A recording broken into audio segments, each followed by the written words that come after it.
We, as a teaching staff, we're gonna learn best when we learn from each other. It was there, they just don't trust themselves. Because we participate in small groups called flocks, we have this profound sense that we're not alone in this work.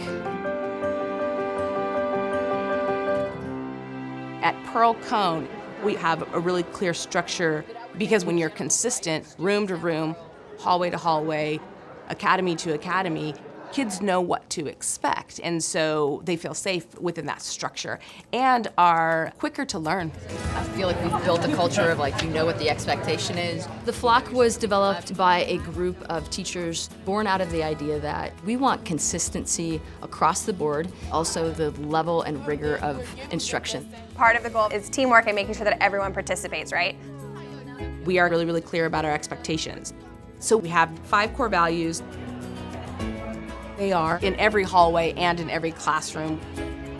So they see it all the time and they hear it all the time. We also have non-negotiables that are really specific. We always look for, are we promoting the core values within our classrooms? And are we holding kids to behavioral expectations called the non-negotiables? So the flock was born out of trying to gain a consistency classroom to classroom with those expectations for kids. All right, you guys know what's expected of you today, correct? We took a model of looking at peer feedback and how we could really support each other for the sake of our kids. We have teachers of various disciplines and various years of experience. We're looking at classroom behavior, classroom culture. Looking at those core values, we can kind of check off what's being adhered to or broken. The rubric is both qualitative and quantitative, so you're able to write notes on what you see and writing that evidence down to have more meaningful conversations. And then we talk about what we've seen.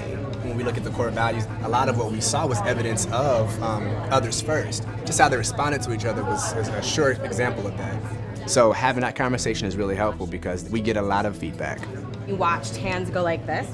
But as they were talking to each other, you see some of the hands kind of slide down. They feel like there should be a right or wrong, but you're trying to get them to see their own identity, and I think that that's where you are pushing them. When I get feedback from my colleagues like, hey, immediately you had 3 or 4 table groups that raised their hand, I now am more aware going into another class. Am I answering that question, or am I posing another question that allows the student to dig deeper? All right, you guys are working, you got 15, 20 minutes.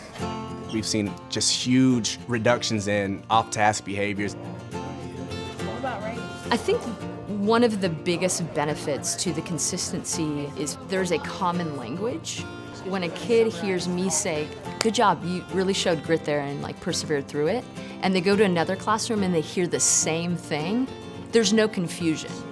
We are able to instill in them a changed perspective. It allows us to access the resources that are already in them, going, hey, you have this great capacity to learn and grow. I'm not gonna say it defines who I am, but to the world, yes.